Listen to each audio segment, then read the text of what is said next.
नमस्कार, मैं श्याम गिरी। आप देख रहे हैं टीएफडी इंडिया न्यूज 24। टीएफडी इंडिया न्यूज 24 में आप सभी दर्शकों का स्वागत है।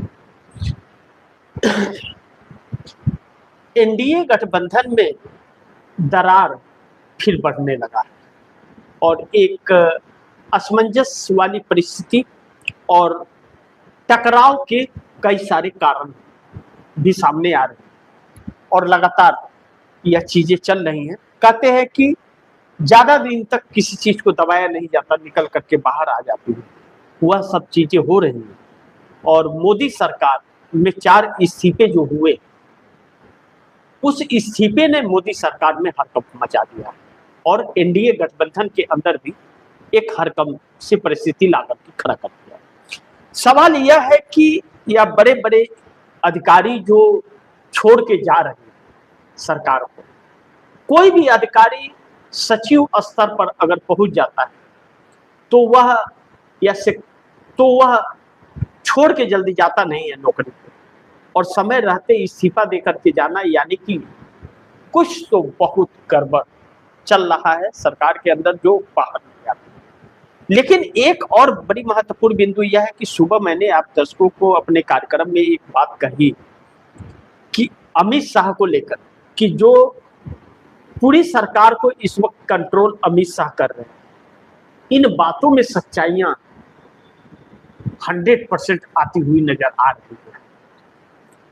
मैंने एक सवाल खड़ा किया था कि नरेंद्र मोदी तो विदेश दौरे पर मलेशिया, मैं पहले की बात ही छोड़ दिया, मैं करंट की बात करता हूं, मौजूदा समय की स्थिति। मौजूदा वक्त में नरेंद्र मोदी है नहीं देश के अंदर, तो जब प्रधानमंत्री नहीं है तो प्रधानमंत्री दफ्तर से फैसले प्रधानमंत्री के अलावा कोई ले ही नहीं सकता। तब फिर या तो वह जाने के पहले हो जाने चाहिए थे या तो आने के बाद। इसका मतलब यह साफ है कि जब प्रधानमंत्री नहीं है और यह फैसले लिए जा रहे हैं, इसका मतलब प्रधानमंत्री का कार्यभार कोई और संभाल रहा है, और वह अमित शाह। और अमित शाह खुद को प्रधानमंत्री की कुर्सी पर बैठने की तैयारी में लगे हुए। इस बीच जिन 4 अफसरों के इस्तीफे हुए, इन अफसरों ने एक सवाल खड़ा कर दिया सरकार कि इन्होंने गलत काम करने से इनकार किया तो इनको इस्तीफे ले लिए। अगर ले लिए गए तो इसे सार्वजनिक क्यों नहीं किया गया? लेटर भी जारी किए गए, सब कुछ जारी किए गए, लेकिन चोरी चोरी क्यों? उनके जगह पर कोई और आएगा ही, यह चोरी क्यों? और मीडिया ने इसे कैसे छिपाया? जो बात सोशल मीडिया के पास पहुंच जा रही है, क्या गोदी मीडिया के पास नहीं पहुंच जा रही है? गोदी मीडिया के सूत्र तो सरकार के अंदर बैठे हुए हैं,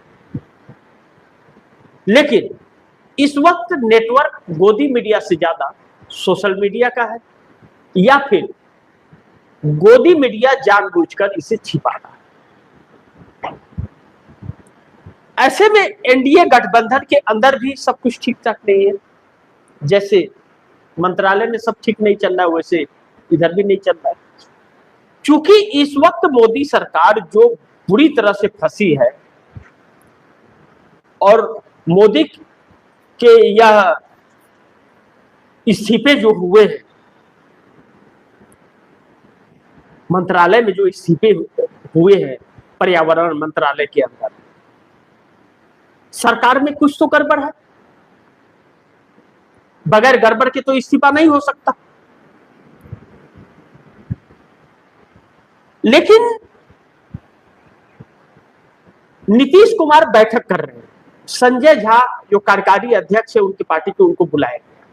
नीतीश कुमार ने खुद जाकर के इनवाइट किया कि भैया, और बाहर बाहर चले भी गए, घर के अंदर आए और आकर के खड़े खड़े बात करके फिर बैठक बुलाई, आ जाइए, और चले गए। बैठक चल रही है। जेडीयू के तरफ से किसी भी तरह का कोई समझौता भारतीय जनता पार्टी से न करने का निर्णय लिया कि हम किसी तरह का कोई समझौता नहीं करेंगे भाजपा से, यानी कि हम भाजपा के सामने नहीं झुकेंगे। 2-3 चीजें हैं। पहला कि हम भाजपा के सामने झुकेंगे नहीं, दूसरा कि जेडीयू को नेशनल पार्टी का दर्जा के लिए हम पार्टी के विस्तार के लिए काम करेंगे और आने वाले हर चुनाव में हम एनडीए के बगैर चुनाव लड़ेंगे, एनडीए के साथ चुनाव नहीं लड़ेंगे।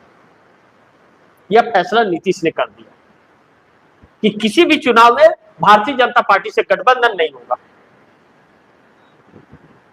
और सामने चुनाव लड़ेंगे, जीते चाहे हारे। यह फैसला तो बहुत कठोर है। बिहार में तो भारतीय जनता पार्टी नीतीश कुमार के बगैर कुछ है ही नहीं, जो भी सीटें आई है कुछ नहीं आएगी। अब ऐसे में यह टकराव डिप्टी पीएम की कुर्सी तक पहुंच गया और वही कुर्सी नहीं मिली नीतीश कुमार को, तो एनडीए गठबंधन टूटने का कारण होगा। अब ताबूत की आखिरी कील ठोकने की तैयारी नीतीश कुमार कर रहे हैं। इन बयानों का चर्चा अब तेज हो गया है कि कुछ ही दिन पहले मोदी सरकार में कैबिनेट मंत्री ललन सिंह ने बयान दिया था कि भारतीय जनता पार्टी किसी गलतफहमी में न रहे। यह ध्यान रखे हमेशा कि नीतीश कुमार के समर्थन से बिहार और दिल्ली की सरकार चल रही है और उसे और मजबूती देते हुए संजय झा ने इंडियन एक्सप्रेस को दिए इंटरव्यू में यह कहा, लेख में कहा कि कांग्रेस के वजह से नीतीश कुमार इंडिया गठबंधन से नहीं आए थे। कांग्रेस के साथ नीतीश कुमार के बहुत मजबूत और गहरे संबंध हैं और सम्मान वाले हैं। कांग्रेस ने नीतीश का सम्मान बहुत किया और नीतीश ने भी कांग्रेस का बहुत सम्मान किया। कांग्रेस से कोई नाराजगी नीतीश की नहीं है। नीतीश कुमार ममता बनर्जी और केजरीवाल की वजह से आए थे, वरना कांग्रेस को पीएम बनाना चाहती थी नीतीश को। यह दोनों बयान ललन सिंह के और संजय झा के, और बैठक में संजय झा और ललन सिंह पर भरोसा जताना कि वही देखे सब, यानी कि गठबंधन में दरार पड़ रहा है और सब कुछ ठीक नहीं है, आगे का रास्ता तलाश रही है जेडीयू। लेकिन इसी के बीच दूसरा बड़ी महत्वपूर्ण बिंदु यह है कि सरकार में हो रही गड़बड़ियों और इस इस्तीफे ने जैसा सरकार को झकझोरा है और गठबंधन को झकझोरा है। इसमें दो चीजें हैं, छोटे दल छोटे में परेशान है और बड़े दल बड़े में परेशान है। बड़े दल खुद के दम पर सरकारें बनाते हैं, जैसे चंद्रबाबू नायडू आंध्र प्रदेश के अंदर अपने दम पर पूर्ण बहुमत की सरकार बनाते हैं, और नीतीश कुमार एक ऐसे सेंटर हैं जो जिसके बगैर ना महागठबंधन की सरकार बनी और ना ही भारतीय जनता पार्टी की। और जब नीतीश कुमार 85 तक पहुंच गए तो 122 तक भी पहुंच सकते हैं, इसलिए नीतीश कुमार अकेले चुनाव लड़ने की बात कर रहे हैं। और बात बनी, जैसा कांग्रेस के साथ कहा जा रहा है कि हमारे संबंध अच्छे हैं, तो फिर जेडीयू की सरकार फिर बिहार में बनने से कोई नहीं रोक सकता अगर कांग्रेस के साथ गठबंधन करके नीतीश कुमार ने चुनाव लड़ा। तो ऐसे में भाजपा और आरजेडी दोनों की छुट्टी हो जाएगी और आने वाले वक्त की रणनीति भी यही नजर आ रही है नीतीश कुमार की। दूसरा, एनडीए गठबंधन का दूसरा दरार का पॉइंट चंद्रबाबू नायडू। चंद्रबाबू नायडू अपने बेटे नारा लोकेश को मुख्यमंत्री बना करके खुद इस्तीफा देकर और केंद्र में आना चाहते थे, लेकिन केंद्र के इस वक्त के हालात चंद्रबाबू नायडू को कदम पीछे खींचने के लिए मजबूर कर रहे हैं, क्योंकि अधिकारियों के इस्तीफा देने की बात, इस्तीफा देकर छोड़ के चले जाने की बात, यह सामान्य नहीं है। इससे साफ साबित होता है और पता चलता है कि उनके ऊपर कुछ ऐसा दबाव दिया जा रहा था जिसे वह नहीं करना चाहते थे। और वह उससे अच्छा दबाव में रहे या गलत काम करे, इससे अच्छा इस्तीफा देकर के चले जाए, उन्होंने बेहतर समझा। इस नजर से सरकार और गठबंधन दोनों के अंदर एक हरकम सी परिस्थिति है कि वह चले गए। सवाल उठेंगे भी। इसका मतलब उस मंत्रालय पे ध्यान देना, पर्यावरण मंत्रालय पे जरूरी है भूपेंद्र यादव के, कि यह इस्तीफे दे करके अधिकारी गए तो उनके जगह पर कौन आता है और वह क्या काम, पहला काम क्या कर रहा है। क्या अडानी के पर्यावरण पर क्लीन चिट देना? बैकफुट पर आकर के खड़ी हो गई है सरकार। अभी तो मंत्रियों के इस्तीफे होने बाकी है, कैबिनेट विस्तार होना जरूरी है, और नीतीश कुमार का इन सब गतिविधियों के बीच डिप्टी पीएम का सपना और शर्त, सपना और शर्त दोनों। और चंद्रबाबू नायडू अब मिनिस्टर के फेर में न पड़ के चंद्रबाबू नायडू यह सोच रहे हैं कि पीछा ही छोड़ा लिया जाए तो बेहतर है, नहीं तो मिनिस्टर बन के भी क्या फायदा जब चुनाव हार जाएंगे, क्योंकि सरकार का क्रेज लगातार गिर रहा है। इन सभी बीच भारतीय जनता पार्टी फंस गई है। एक तरफ राम मंदिर, दूसरे तरफ आरएसएस का दबाव, और तीसरा अमेरिका से कंप्रोमाइज। इन सबके बीच गुजरात जेल का भी भांडाफोड़ हो रहा है। अमेरिका नजर गड़ा लिया है, कुछ बहुत गड़बड़ इंटरनेशनल लेवल पर चल रहा है वहां से।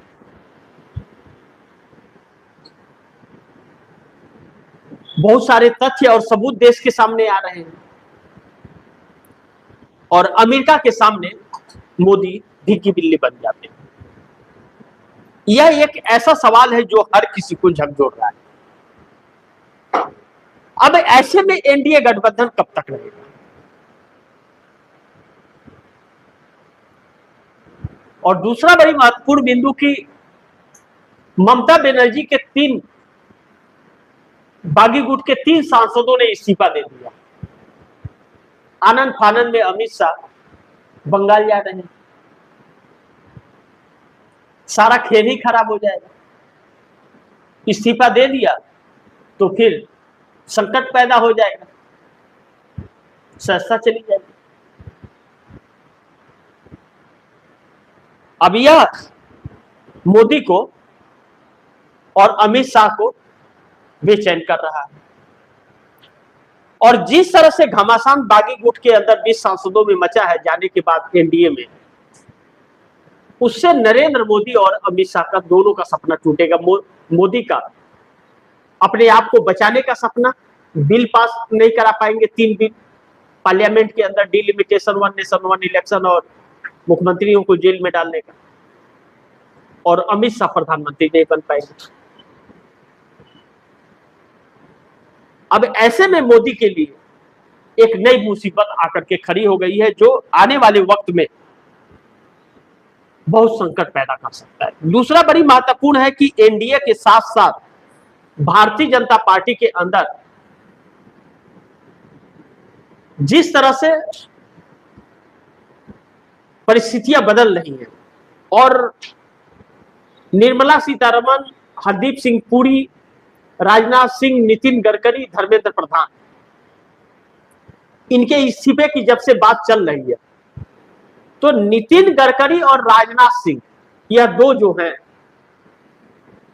और दोनों आरएसएस के संबंध रखने वाले, यह दोनों एक अलग तेवर में लग रहे हैं। इनके इस्तीफे शायद मोदी सरकार को भारी पड़ सकते हैं। इसीलिए पूरी तरह से इन्हें शिकंजे में कस के इन्हें हटाने की तैयारी है, नितिन गडकरी को बदनाम करके और राजनाथ सिंह को कटघरे में खड़ा करके। अब राजनाथ सिंह के ऊपर पार्लियामेंट के अंदर फैसला हो, लीडर ऑफ अपोजिशन के नोटिस दिए जाने के बाद स्पीकर फैसला ले, इससे अच्छा खुद इस्तीफा देके चले जाए। अगर अंदर बात बिगड़ गई है और हटाने की कोशिश हो रही है, अगर यह जबरदस्ती रुकते हैं तो वहां से चले जाएंगे, क्योंकि ऑपरेशन सिंदूर के तहत 6 हमारे देश के वीर जवानों की शहीदगी को छिपा दिया इन्होंने पार्लियामेंट में। कि नहीं, ऐसा कोई घटना नहीं घटी है।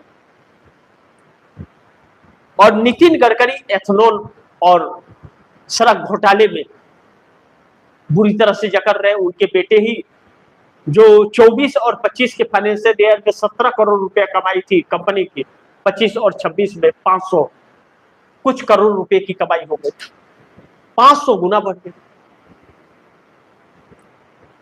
अब ऐसे में सड़क के अंदर भी गड्ढे, हाईवे में गड्ढे, ब्रिज गिर जा रहे हैं, धंस जा रही है सड़कें।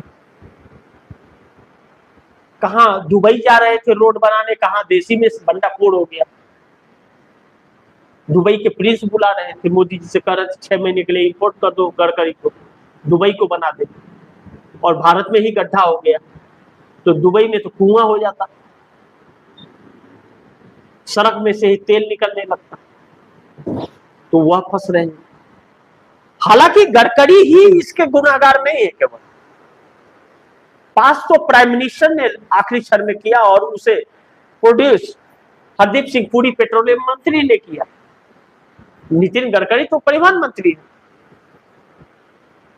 लेकिन ठिकरा नितिन गडकरी के ऊपर जा रहा है, क्योंकि नितिन गडकरी ही इसका नुमाइंदगी कर रहे थे। अब इन सब के बीच सरकार एक नई संकट में है। एनडीए का टकराव रुकेगा या नहीं, या अचानक जो उठ खड़ा हुआ है इस्तीफे के बाद, यह देखना बड़ी महत्वपूर्ण होगा। लेकिन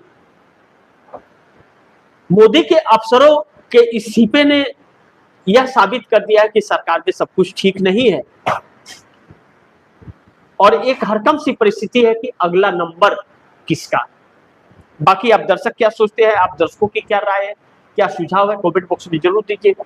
इस खबर को ज्यादा से ज्यादा शेयर कीजिएगा, अपने दोस्तों को भी कहिएगा आगे शेयर करें। और आपने अगर टीएफडी इंडिया न्यूज 24 को सब्सक्राइब नहीं किया, सब्सक्राइब कर लीजिए, अपने दोस्तों को भी कहिएगा सब्सक्राइब करें।